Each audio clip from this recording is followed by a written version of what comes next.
Hi, welcome to Echoes from the Satellite. I'm Karen, your host, and today we will be talking about this classic, George Orwell's 1984. Yes, I said before that I haven't read this before for whatever reasons, and today we'll be talking about this classic book, this incredibly bleak book.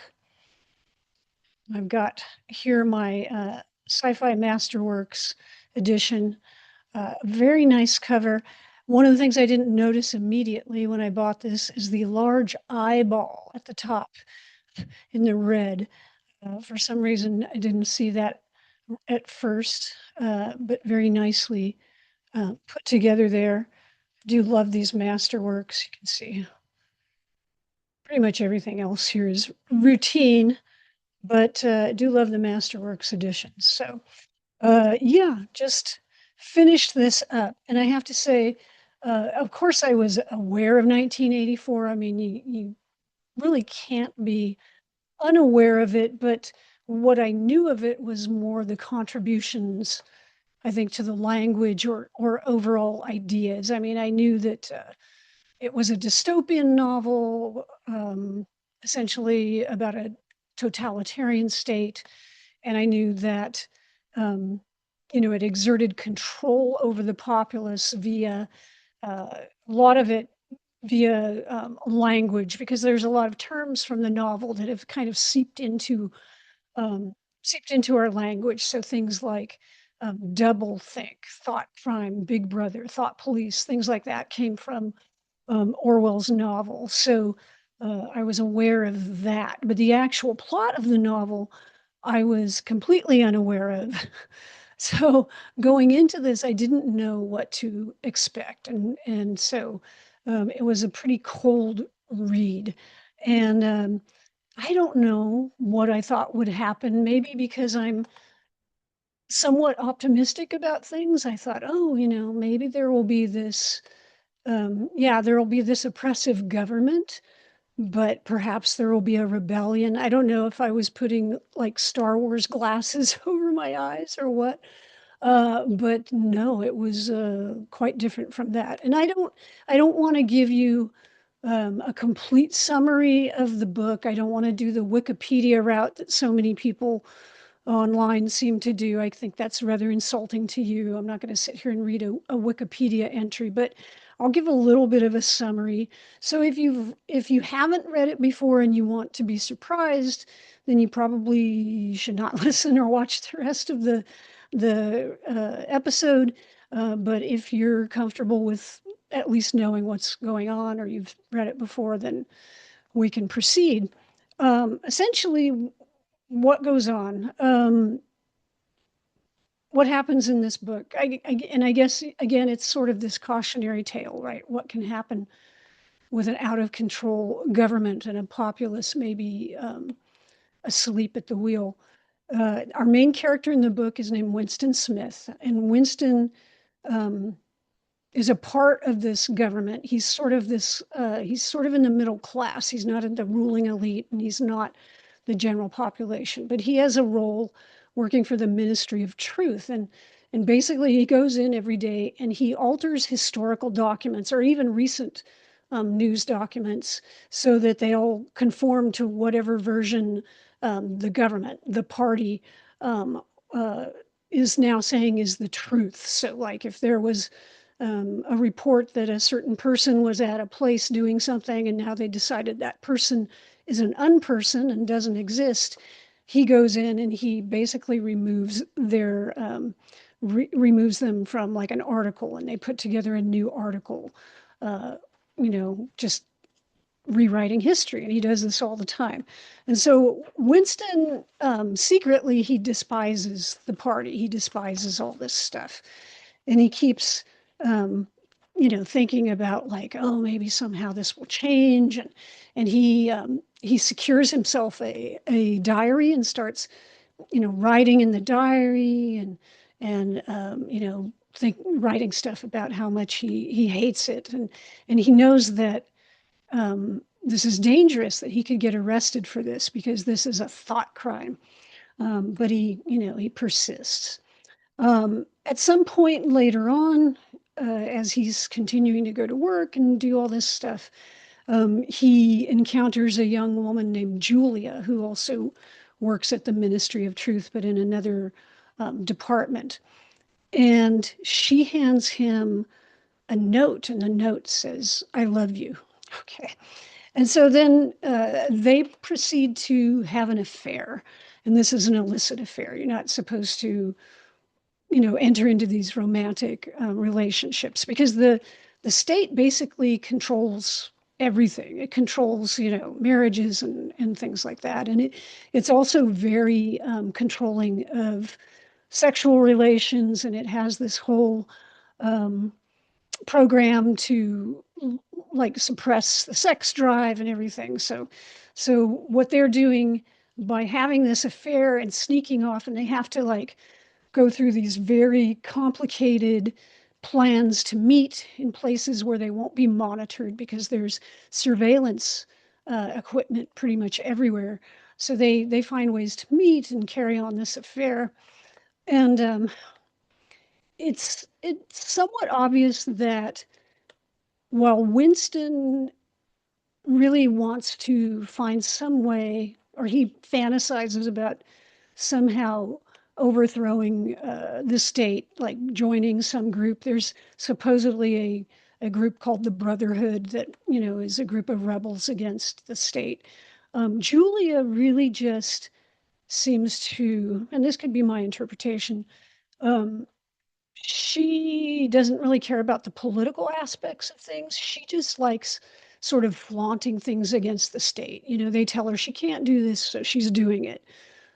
She's not really driven by um, political aspirations, but by defying authority. So I never really bought that they had a love affair per se, but I think they were brought together by almost like mutual desperation just to, do something against the state or to break free of control, kind of. And so they keep having these trysts, and they find it. They actually Winston secures um, a room in this place to have these meetups, which actually makes them more vulnerable because they're going to the same location all the time. And at some point, he thinks one of his superiors, this man named O'Brien, might be part of this rebellion. And then eventually, O'Brien does invite Winston and Julia into his home, and he says, yeah, he's part of the rebellion. And he even gives Winston this book that is supposedly written by the leader of the rebellion. And so Winston starts reading it. Julia really doesn't care about the book, and they're continuing to have this affair. And then while they're in this room that he's secured, they get captured by the state. And this is where the book goes into um, sort of the final section, which is exceedingly bleak because they are captured, they're separated, and then Winston um, is tortured. Well, they're both tortured, but we only see what happens to Winston. And it's we don't really know like how long he is there, but a lot of things happen to him, not only physically, mentally, I would say spiritually, because he's pretty well crushed. Um, there's a segment. Let me open this up. There's a segment I think that's worth reading because the O'Brien is the person who tortures him, this guy who he thought he might be able to turn to. And the the propaganda that keeps coming out of O'Brien's mouth um, is relentless. And at a certain point, he really just completely strips Winston of any thoughts of ever having any type of freedom. Let me read you this one part. He says, "Do not imagine that you will save yourself, Winston, however completely you surrender to us. No one who has once gone astray is ever spared. And even if we chose to let you live out the natural term of your life, still you would never escape from us. What happens to you here is forever. Understand that in advance. We shall crush you down to the point from which there is no coming back. Things will happen to you from which you could never recover if you lived 1,000 years. Never again will you be capable of ordinary human feeling. Everything will be dead inside you. Never again will you be capable of love or friendship or joy of living or laughter or curiosity or courage or integrity. You will be hollow. We shall squeeze you empty, and then we shall fill you with ourselves. Okay, so uh, despite all of the tortures that Winston endures, um, including like he's physically beaten so much that he loses like I think something like 30 pounds, and his skin starts turning gray, his hair falls out, all starts. He loses his teeth. He still has some resistance until they force him into what they call Room 101. Room 101 is where everyone faces their worst fear. And so he has to face one of his worst fears. And at that point, he completely breaks and he betrays Julia. And at that point, that is the point at which he has completely gone over. And so at that point, we move into a new segment of the book. Winston is now on the outside, a completely shattered man, hollowed out, like O'Brien said, hollowed out. He's just sitting in a tavern drinking really bad gin. And you get the sense that he has become uh, perhaps an alcohol, well, probably an alcoholic. He goes to a job that the state has given him, but it's a pointless job. He shows up there a few hours a day, and most of the day he's sitting drinking. And the television screen in the bar is celebrating the latest victory of Oceania. That's his where he's living, the state that or the empire or whatever that he's a part of, their victory over their enemy, whichever one it is now. It seems to shift back and forth. Um, and so he's watching this, and then he sees Julia, and he goes to speak with her, and there's just there's no feeling between either of them. Because they both have betrayed each other, it turns out, and um, there's no going back. And even though there's this sort of declaration that they have no feelings left, my impression is that he does have some feelings left, maybe not for her, but he's obviously um, feeling miserable because he goes back to the bar and he starts thinking or daydreaming about when he was in the Ministry of Love. That's what they called the torture place, the Ministry of Love. And he starts thinking about how he had been, when he was there, he had been told that at some point he might just be walking down the hall and they would put a bullet in his brain. And he starts thinking about that as being a comforting thought. So he's he's thinking about that. Obviously, there's some feeling that he wishes he could get out of all of this. He wishes he could die. And then as he watches the television screen and sees the great victory and sees Big Brother, he tells himself that it's okay because there's Big Brother and he loves Big Brother. So yes, a very bleak novel. Um, Certainly not any chance of rising above in that or overthrowing that. Um, but it certainly I can see why people have probably looked at that. This was published in 1949.